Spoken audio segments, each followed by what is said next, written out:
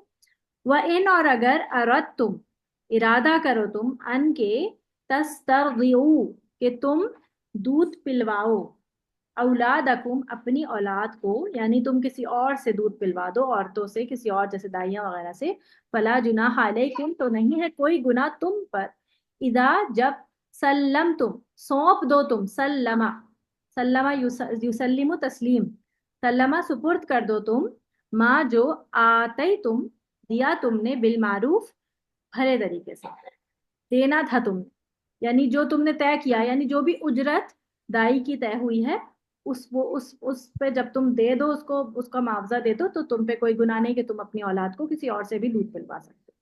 واتقوا، اور ڈرو، واتقوا اللہ. دیکھیے اس میں ان سارے معاملات میں کس سے ڈرنا ہے؟ اللہ سے. اگر تقوی ہے تو یہ معاملات ہو سکتے ہیں، یہ کام ہو سکتے ہیں، ورنہ اگر تقوی نہیں ہے تو دونوں ایک دوسرے کو تنگ کریں گے، وہ جو ہوتا ہے ہمارے معاشرے میں. تقوی کہاں ہے؟ وَعَلَمُوا، اور جان لو، ان اللہ بما تعملون بصیر، کہ جو تم کچھ کرتے ہو وہ سب کچھ اللہ تعالیٰ دیکھ رہا ہے. بصیر جو ہے نا، یہ بصیر، رحیم، قدیر، یہ نا ایک لفظ ہے عربی زبان کا، فعیلن، یہ وہ ہے وزن ہے فعیلن کے وزن پہ. اور فعیلن کے وزن کے اندر ایک چیز ہوتی ہے دوام کا مفہوم، یعنی کہ اس کے اندر مستقل کی چیز، دوام اور مستقل کا ایک مفہوم آتا ہے. جب بھی فعیل کے وزن پہ کوئی بھی اسم جاتا ہے تو گرامیٹیکلی اس اسم کے اندر دوام اور مستقل مزاجی کا مفہوم موجود ہوتا ہے. تو بصیر کا معنی کہ اللہ ہر وقت تمہیں واچ کر، you are being watched every second, every millisecond of your life. تو یہ آپ کو تبھی، جب تک اس کی انسان کو معرفت ہوگی تبھی تقوی پیدا ہوگا.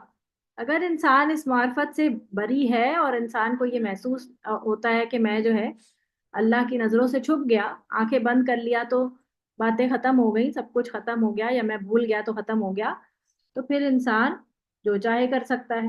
لیکن اگر انسان کے اندر یہ معرفت ہے اللہ تعالیٰ کی اور اللہ کا ڈر ہے، تو پھر وہ اپنے تمام فرائض میں اللہ تعالیٰ سے ڈر کے معاملہ کرے گا اور اپنے تمام فرائض ادا کرے گا. ٹھیک ہے. اس آیت میں مسئلہ رضاعت کا بیان ہے. اس میں پہلی بات یہ کہی گئی ہے کہ جو مدت رضاعت پوری کرنی چاہے تو وہ 2 سال پورے دودھ پلائے. ان الفاظ سے اس سے کم مدت تک دودھ پلانے کی بھی گنجائش نکلتی ہے، یعنی کہ کم بھی پلایا جا سکتا ہے. لیکن جو اگر پورا، دوسری بات یہ معلوم ہوتی ہے کہ مدت رضاعت کی زیادہ سے زیادہ میکسیمم لمٹ 2 سال ہے، اور یہاں یہ نہیں بتایا جا رہا کہ لڑکی کی کم یا لڑکے کی زیادہ. ہمارے ہاں جو ہے یہ مشہور ہے کہ لڑکی کی 2 سال ہے، لڑکے کی 2 سال 2 ماہ ہے، یا کچھ اس طرح کچھ لوگ کہتے ہیں. ایسا نہیں ہے. آپ قرآن سے سامنے دیکھ رہے ہیں کہ اس میں کسی جینڈر کو ڈسکریمنیٹ نہیں کیا گیا. کہا گیا کہ بچہ، بس بچہ لڑکی ہو کہ لڑکا ہو، اس سے کوئی فرق نہیں پڑتا. 2 سال میکسیمم ہے، اس سے زیادہ نہیں پلانا. مولود اللہ سے مراد باپ ہے. طلاق ہو جانے کی صورت میں شیر خوار بچے اور اس کی ماں کی کفالت کا مسئلہ ہمارے معاشرے میں بڑا پیچیدہ بن جاتا ہے، اور اس کی وجہ شریعت سے انحراف ہے، کیونکہ شریعت پہ عمل ہی نہیں ہے. انحراف کا معنی ہوتا ہے ڈیویشن، ڈیویٹ کرتے ہیں نا ہم، شریعت پہ تو چلتے ہی نہیں ہے. صحیح ہے، ڈیویٹ کرتے ہیں ہم شریعت پہ. ہمارے یہاں شریعت کا تو لا ہی نہیں ہے، تو اس کی وجہ سے بہت مشکل ہو جاتا ہے. اگر حکم الہی کے مطابق خاوند اپنی طاقت کے مطابق متعلقہ اور عورت کی روٹی کپڑے کا ذمہ دار ہو، جس طرح اس آیت میں کہا جا رہا ہے، تو نہایت آسانی سے مسئلہ حل ہو جائے گا. نہ ریونج کا کوئی معاملہ رہے گا اور نہ کوئی اور باتیں. ماں کو بھی مسئلے ہوتے ہیں، پھر وہ بدلے لیتی ہے. باپ کے خلاف بچے کو جو ہے وہ بھڑکانا شروع کر دیتی کہ بھائی طلاق کے بعد تمہارے باپ نے تو تمہیں پوچھا بھی نہیں. اور اسی طرح جو ہے وہ باپ پھر اس بات کو وہی نہیں کرتا کہ یا تو بچہ مجھے ہی دے دو یا بچہ تم اپنے پاس رکھو. اور اس اس میں یہ جو آپس کی جو یہ لڑائی ہوتی ہے نا، اس میں بچے بہت پس جاتے ہیں. ایک میرے جاننے میں ایک فیملی ہے، اس میں دو میاں بیوی کی ڈیورس ہو گئی، اور دو بیٹیاں ہیں ان کی. اور بیٹیاں زیادہ عمر کی نہیں ہے، ایسی 8 اور 10 سال کے درمیان کی دونوں ہیں. تو ایک بیٹی ماں لے گئی اور ایک بیٹی جو ہے وہ باپ کے پاس ہے. تو ان بچیوں کو دیکھ کے کبھی دونوں بھی آ جاتی ہیں، کبھی دونوں ماں کے پاس بھی چلی جاتی ہیں، پھر تو کبھی ایسے ہی ہوتا ہے کہ ایک الگ الگ ہو جاتی ہیں. تو اتنا افسوس ہوتا ہے ان کو دیکھ کر، اتنی کملائی ہوئی بچیاں، اتنا پریشان، اتنا مطلب لگتا ہے کہ ان بچیوں کا کیا قصور تھا آپس میں. آپ کی جو ہے وہ لڑائی ختم ہوئی ہے یا آپ کی ڈیورس ہوئی ہے، بچیاں تو آپس میں بہنیں ہیں، ان کو الگ کیوں کر دیا؟ اور دو الگ الگ بالکل اکیلی اکیلی، ایک ادھر اکیلی ایک ادھر اکیلی. اور بہت ہی افسوس ہوتا ہے دیکھ کر. تو کہنے کا مطلب یہ ہے کہ یہاں پر بھی آپ دیکھیں کہ اگر تقوی ہو تو انسان، چلو اگر ماں کے پاس رہ رہی ہے، اگر ماں نہیں افورڈ کر سکتی، اور اگر ماں چاہتی ہے کہ بچیاں دونوں جو ہیں وہ میرے پاس رہیں، تو باپ خرچہ اٹھا دے. باپ جو ہے وہ اس کو ماں کے پاس رہنے دے اور بچیوں کا اسکولنگ کا اور ساری چیزوں کا خرچہ اٹھا لے. اب باپ اور ماں کی آپس میں چپکلش یہ ہے کہ جو میں رکھوں گا میں اسی کا خرچہ اٹھاؤں. باپ کہتا ہے کہ جو بچی میرے پاس ہوگی، اگر بچے میرے پاس ہیں تو میں خرچہ اٹھاؤں گا. ماں کہتی ہے، ماں اگر اپنے پاس رکھتی ہے تو ماں کے پاس ظاہر ہے پھر اس کو اسکول داخل کرانے اور ان سب چیزوں کا پھر تو دونوں کا خرچہ اٹھانا پڑے گا. تو اگر یہ معاملات تقوی کے ساتھ ہوں تو کتنا کتنا اچھا ہو، بچے رلنے سے بچ جائیں. ماں کو تکلیف پہنچانا یہ ہے کہ مثلا ماں بچے کو اپنے پاس رکھنا چاہے، مگر مامتا کے جذبے کو نظر انداز کر کے بچہ زبردستی اس سے چھین لیا جائے، یا یہ کہ بغیر خرچ کی ذمہ داری اٹھائے اسے دودھ پلانے پر مجبور کیا جائے. باپ کو تکلیف پہنچانے سے مراد یہ ہے کہ ماں دودھ پلانے سے انکار کر دے یا اس کی حیثیت سے زیادہ اس سے مال کا تقاضا کرے. پھر باپ کے فوت ہو جانے کی صورت میں یہی ذمہ داری وارثوں کی ہے کہ وہ بچے کی ماں کے حقوق صحیح طریقے سے ادا کریں، تاکہ وہ عورت کو تکلیف ہو اور نہ بچے کی پرورش اور نگہداشت متاثر ہو. یہ ماں کے علاوہ کسی اور عورت سے دودھ پلانے کی اجازت ہے، بشرطیہ یہ کہ اس کا معاوضہ دستور کے مطابق ادا کر دیا جائے. ٹھیک ہے، یہ ساری باتیں میں نے آپ کو سمجھا دی. یہاں تک کسی کا کوئی سوال؟ سمجھ آ رہی ہے نا آپ کو آیتیں؟ مشکل تو نہیں لگ رہا ہے؟ میں بہت کوشش کر رہی ہوں کہ میں جتنا سمپلیفائی کر سکوں ان آیات کو، لیکن ان میں تھوڑا سا ہے آپ کو تھوڑا زیادہ اس کے اندر. ایک تو الفاظ بھی تھوڑے سے اس میں مشکل ہوں گے، ان کا ترجمہ یاد کرنا بھی آپ کو تھوڑا سا لگے گا، لیکن میں نے زیادہ کوشش کی ہے کہ میں نے زیادہ اس کے اندر آیتیں ایڈ نہیں کی ہیں. کوشش کی ہے، بس اللہ تعالیٰ آسانی فرمائے. آگے دیکھیں، والذین یتوفون، اور وہ لوگ جو فوت کر لیے جاتے ہیں. یتوفون پیسف وائس، فوت کر لیے جاتے ہیں، یعنی اللہ تعالیٰ کی طرف سے ان کی قضا آ جاتی ہے، موت آ جاتی ہے. منکم تم میں سے، ویذرون اور وہ چھوڑ جاتے ہیں، ذا یا اس کا روٹ ورڈ ہوگا واو ذال اور را، وذرا. صحیح ہے. اور وہ وذر کا معنی ویسے ہوتا ہے بوجھ. تو یعنی کہ وہ اپنی ذمہ داریاں چھوڑ جاتے ہیں، مطلب اپنی ذمہ داریاں چھوڑ جاتے ہیں. کون سی ذمہ داریاں؟ ازواجن، بیویوں میں سے، یعنی اپنی بیویاں چھوڑ جاتے ہیں. یتربصن، تو وہ انتظار میں رکھیں، بانفسہن، اپنے نفسوں کو، اربعۃ، 4 اشہرن، مہینے، وعشرن اور 10 دن، 4 ماہ اور 10 دن ان کی عدت بتا دی گئی. اب یہاں پر بیوہ کی عدت بتا دی گئی. طلاق یافتہ کی عدت کتنی ہے جی؟ طلاق یافتہ کی عدت کتنی ہے؟ 3 حیض. کون 3 بتائے گا؟ مہینہ. 3 حیض. سو رہے ہیں؟ 3 حیض. آپ لوگ، میری آواز 3 نہیں آ حیض. رہی. 3 حیض ہے. 3 مہینہ 10 دن. مجھے آپ لوگوں کی آواز نہیں آ رہی. کیوں نہیں آ رہی؟ 3 مہینہ 10 دن. 3 حیض ہے. آواز آ رہی ہے آپ کو؟